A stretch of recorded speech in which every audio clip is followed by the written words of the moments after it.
Hello everyone, good evening. आज का बाहरी चल भाई गोटे जगह के हमार मामू और भंजामी एंता जो भाई 160 स्पीड रे भाई तो भाई पलि आस अधा रास्ता रे भाई 160 स्पीड रे जाऊँ देख आज है शीतल षष्ठी भाई जपाट में चलो भाई आम बर्तमान पहुँची जाऊँ बर्तमान जगह पहुँची जाइए भाई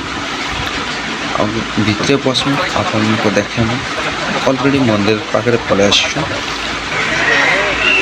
चलो भाई मंदिर नज़र केमता अच्छे भितर पशु आ मंदिर नज़र देख भाई